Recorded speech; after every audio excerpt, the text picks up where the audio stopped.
Hi guys, we are gonna do another cooking video. என்ன பண்ண போறேன்னு தெரியல, அதான் இதோட ஹைலைட். நம்ம பண்ண போற டிஷ்ஷுக்கு வந்து நான் எடுத்துக்கிற பொருள் அப்படி என்னன்னு பார்த்தீங்கன்னா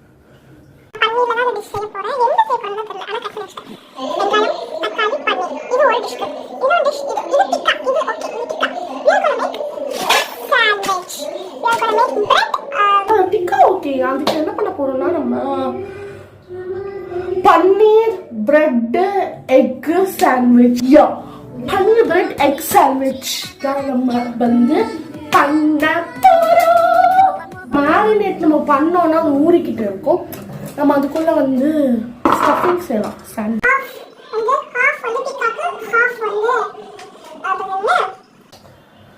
எக் பன்னீர் சாண்ட்விச்க்கு நான் வந்து ஆனியன்ஸை இப்படி கட் பண்ணி வச்சுருக்கேன் பெருசாக. ஸோ வந்து டிக்காக்கு முதல்ல பெருசாக இருக்கும், என்ன இருக்கோ அதை வச்சு தான் வந்து பண்ண போகிறோம்.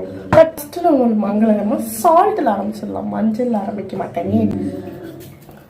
கரம் மசாலா, பெருங்காயம், பெப்பர், சில்லி பவுடர், மஞ்சத்தூள். இது வந்து செகண்ட் கரம் மசாலா. ஸோ இப்போ நம்ம வந்து கேர்டு ஆட் பண்ணணும். கேர்டு தான் வீட்டில் செஞ்சது தான். ஸோ 1 ஸ்பூன் கேர்டு,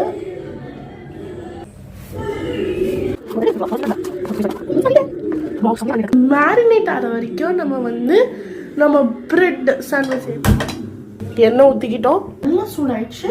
நம்ம வெங்காய தக்காளியை போட்டுடலாம்.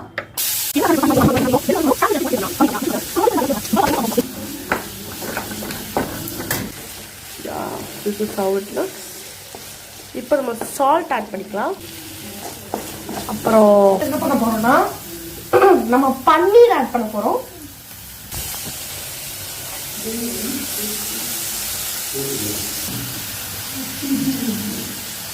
ஓகே, ஒவ்வொருக்குமா அதனால நான் ஒவ்வொரு வாட்டி கை வாஷ் பண்ணிப்பேன். நீங்களும் அப்படின்னா கமெண்ட்ல சொல்லுங்க. ஒரு நல்ல ஒரு கலர் கொடுத்தாச்சு. கொடுத்த அப்புறம் நம்ம மசாலா ஆட் பண்ணலாம்.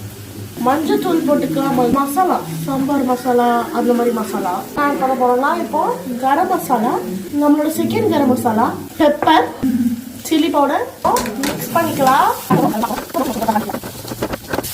ஸோ நம்மளோட ஸ்டஃபிங் இவ்வளோதான், வேற ஒன்றுமே இல்லை. இப்போ வந்து இந்த மேரினேட் பண்ண டிக்காவை செய்ய போகிறோம். அப்புறம் இப்படி தான் இருக்கும்.